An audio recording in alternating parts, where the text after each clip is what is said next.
இந்த ஈஸியான ஸ்நாக் பண்ணுறதுக்கு ஒரு பவுலில் நான் 1 கப் அளவுக்கு அரிசி மாவு சேர்த்துக்கிறேன். அது கூடவே 1/2 கப் அளவுக்கு மைதா சேர்த்துக்கிறேன். எனக்கு தேவையான அளவுக்கு உப்பு,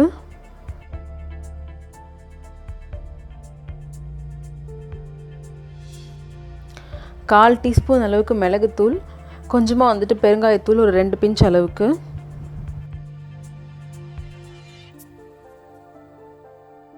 ஒரு டீஸ்பூன் காரப்பொடி, நீங்கள் வந்து உங்கள் காரத்துக்கு தக்கன சேர்த்துக்கலாம், 1/2 டீஸ்பூன் சீரகம்,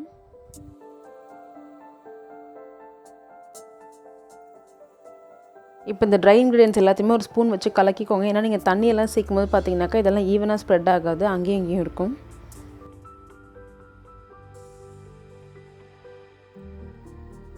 இதெல்லாம் ஒன்றா கலந்து விட்டதுக்கப்புறமா நான் 1 டேபிள் ஸ்பூன் அளவுக்கு பட்டர் சேர்த்துக்கிறேன்.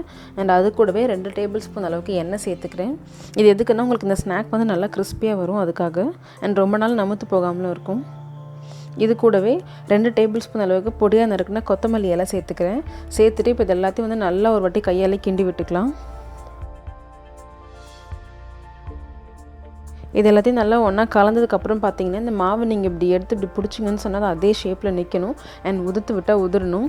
இதுதான் வந்துட்டு கரெக்டான கன்சிஸ்டன்சி மாவுக்கு. இப்போ இந்த ஸ்டேஜில் தேவையான அளவுக்கு தண்ணியை கொஞ்சம் கொஞ்சமாக சேர்த்து நல்லா சப்பாத்தி மாவு பிசைகிற மாதிரி டைட்டாக பிசைஞ்சிக்கலாம். தண்ணி ஒரேடியாக ஊற்றிடாதீங்க. ஏன்னா நம்ம வந்துட்டு எண்ணெயெல்லாம் சேர்த்துருக்கிறதுனால தண்ணி வந்து இது வந்து ரொம்ப இழுக்காது, கொஞ்சமாக தான் தேவைப்படும் இதுக்கு.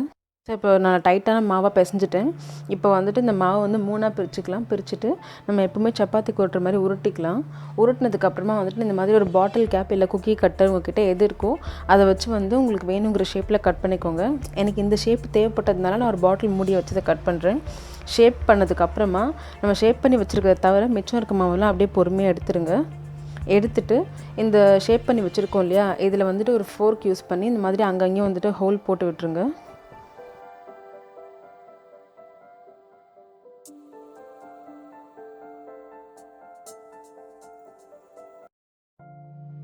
வந்து நிறைய இடத்துல போடாதீங்க, சும்மா ஒரு 2 இடத்துல போட்டால் போதும். ஏன்னா வந்துட்டு நீங்கள் எண்ணெயில் பொரிக்கும் போது இது உப்பாமல் அப்படியே ஸ்நாக் அதே ஷேப்பில் இருக்கிறதுக்காக தான் இந்த மாதிரி வந்துட்டு நம்ம ஹோல்ஸ் போடுறோம்.